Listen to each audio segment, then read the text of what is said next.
The Third Reich, Hitler's rise, and the start of World War II. We'll get into World War II both on the European and the Pacific front next week as we kind of look into this. But for this week, it's a little bit shorter week. We have this, and then we'll also have a quick little reading and some answering questions on Nuremberg laws. So in order to kind of completely understand this, we do need to review some things. So we have the Weimar Republic. So we have the Treaty of Versailles. Now, if you remember correctly from the Treaty of Versailles, there was a lot of stuff stuck on Germany. They couldn't do certain things like have militaries. They couldn't have certain amount of, well, they couldn't have any submarines. They couldn't do all these different things. So they're very strict on these different protocols, which would have been maybe okay, except for they had to pay over $100 billion, and this is in 1919 time. And then, of course, when you have that and you have the Great Depression, October 29th, 1929, you end up with hyperinflation. You can see these bottom pictures. This guy has would be considered kind of like a wheelbarrow or some sort of cart, and he is trying to, well, go pay for something. That's like bills. Those are a lot of bills. Those kids are playing on the bottom left there with all sorts of stuff because it's worthless money. What the heck does it matter? So people get paid. It's absolutely ridiculous. So they also have tension with tradition. The tension with tradition is the fact that as their history, they don't necessarily want to break tradition and get rid of the power. They don't necessarily want to have a president, but at the same time, they want things to be able to go right. And then representation in political parties, you can see those. And with those political parties, they're kind of polar opposite, promising different things.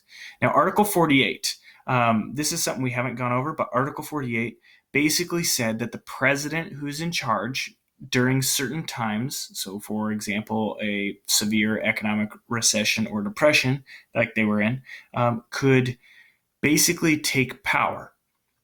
He just goes ahead and says, hey, we're going to do this. And the people below him can say, hey, we don't agree with it. And they can, by majority rule, vote against it. The problem is, if they vote against it, Article 25 basically gives the president the right to dismantle that group below. So really, it's kind of, dumb when you have Article 25. It's would be the equivalent to the United States. The president wants to get a bill across, and he goes through and talks to some senators. So there's a senator who pitches it, and they go through and say, hey, it's on the floor, majority rules. Well, unfortunately, we're against it. And the president can say, you know what, I don't want the senators anymore. I'm going to call for a re-election.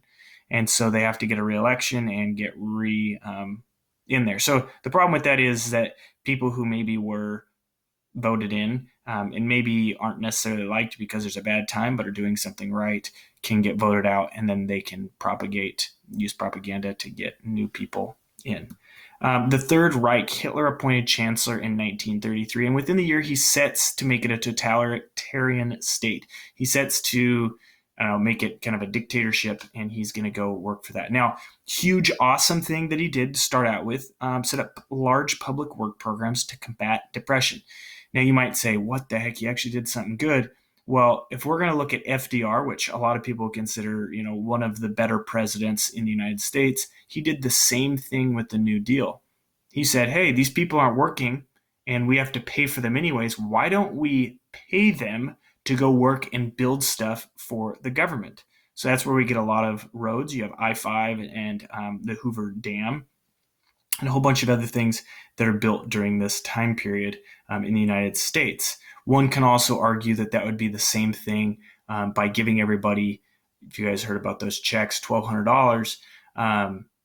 The idea is that, hey, if we're going to have to pay them unemployment anyways, why don't we give this? We can give them less unemployment, or maybe that helps them stay out of taking unemployment for longer.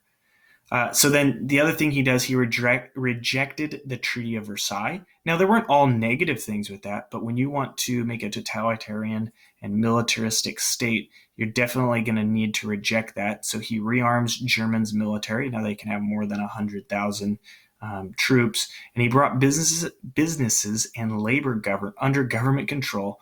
Now, few people are going to object to this, and the main reason is because the standard of living rose so much. Like in the United States, we had 25% unemployment rate during the Depression. They have far more because they have hyperinflation. People can't necessarily keep a job. So it's absolutely ridiculous.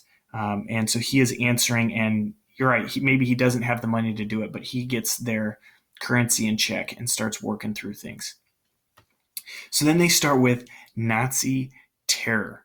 So we know about the Nazis, but this is kind of how they get started. The Gestapo, they're a secret police that are rooted out opposition to the Nazi. You don't want the same group who you're trying to say, hey, this is really good, to be the group causing terror. So they go ahead and do that. Now, they have the Nuremberg Laws, which we'll go over in your assignment. They have the Nuremberg Laws, which is the Jews lost citizenship. The things they couldn't do, they couldn't marry non-Jews. They couldn't publish books, practice law, medicine, or go to school. And any Jew who was married to a non-Jew, that marriage was annulled. It was invalid. It was taken apart. Think about that. Just because your parents aren't of the same race, that you parents are no longer married, and one of your parents who might be Jewish could be taken away. And then they have Kristallnacht in 1938. It was where a German Jew shot and wounded a German diplomat. Now, in doing this, it gave Hitler the perfect time to go ahead and he uses this attack to attack the events to Kristallnacht for the Jews. So what they did is they destroyed one night. They destroyed thousands of synagogues, over 700 businesses, and arrested 30,000 Jews and forced them into work camps. Now, these were not killing camps, but they were going to work them really hard. And then finally, they get the final solution in 1942, where they start having gas chambers and working people till they die and giving them just enough food to keep going and that kind of thing. Now, I do want to pause here and say that this is a terrible idea, not just for the moral.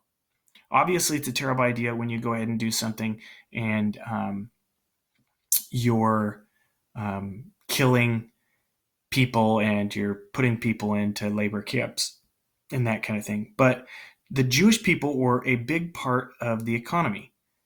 Okay, and so if they're a big part of the economy and they're also able to work, you're taking people out of jobs that you might be maneuvering them into different jobs, but imagine if you took a teacher who could continue to teach or continue to delegate things to somebody else and you stick them into, I don't know, concrete, where they're not very good at it. Well, you're not going to get a very good product. So instead, why don't you keep the teacher in there and move somebody else from construction in there and maybe move a teacher into management of the construction company or something of that sort, to where it's along the same lines. Well, obviously when you have racist type of ideas, you don't really care about that. You're not thinking things through. You're just kind of going crazy. So, that's where that happens. But it was a really terrible idea. Then he purifies German culture. So they want pure-blooded Aryan. So women who had babies were rewarded. And then they glorified old German culture while attacking anything non-German. So jazz, which was African-American, or modern art, which had Jewish influences, those were taken off. You guys can see the different things that they had there. And then they replaced Christianity with Hitler's racial creed. And the reason that it was is because it was weak and flabby. So you end up with some terrible things and some misconstrued things, and it's going to be slow. Things aren't going to happen necessarily overnight doing this. So people, and then you get a benefit, If I told you if you went and stole a book from your neighbor, then I would give you $100, you might do it, and then eventually I get you into a stealing ring and it ends up being, I'm giving you $30,000 or even $10,000 to go steal everything from your neighbor. Well, these things that happen slowly, or these things happen, it's like a frog in boiling water. You end up by working towards it slowly. You don't stick a frog in boiling water, it'll jump out. But lukewarm and slowly heated up, it will boil. So you have Hitler's aggression. If you remember from the Treaty of Versailles, or Anschluss, Germany goes through and they didn't have part of Austria, so they go ahead and annex Austria. They go ahead and do that, and then they go ahead and annex Czechoslovakia. Now, the appeasement, the reason that's there is because everybody, and it's, you guys can see it says spineless leaders of democracy, stepping stones to glory. Hitler goes ahead and takes this over, and Great Britain and France go ahead and say, okay, we don't want to fight. We'll just give it to you. You guys can just have it. But we're not going to, you can't arm it. You can't do this, that, and the other thing. And Hitler's like, yeah, I'm not going to do much. It's not a big deal. Well, we know how that ended out.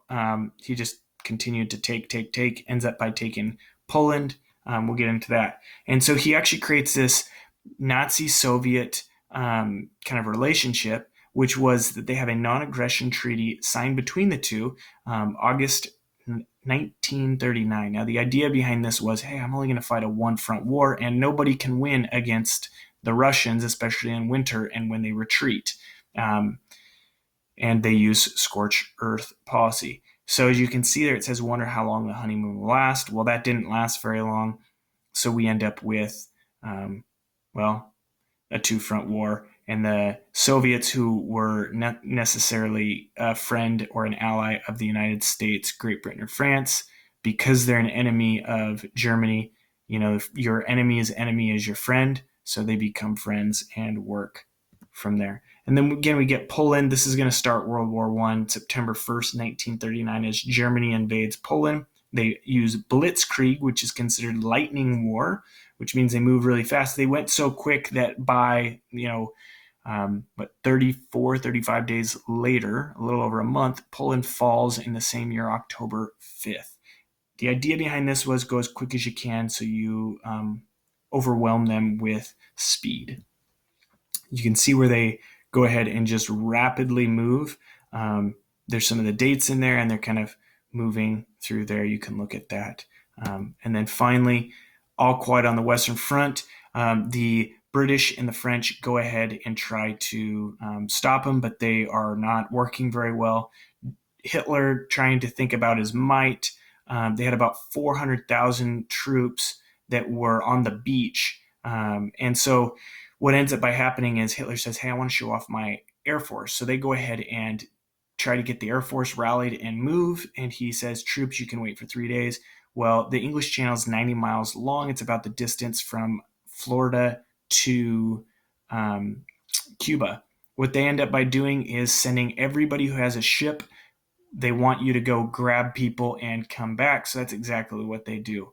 They got as many of the people off as they could. They got about 338 French and British soldiers. Obviously a couple of people died here and there, but a large number of those were safe, which is 338,000 you can throw back into war in months or a year from now. And that's going to be just way better for your deal. So another one of his major mistakes. And then finally, the French surrendered June 22nd, 1940 in Vichy, France. But that doesn't mean that there's not going to be people who are leading. Charles de Gaulle leads the Free French Resistance, which is going to help the United States and everybody else kind of work from there. And then we have the Battle of Britain.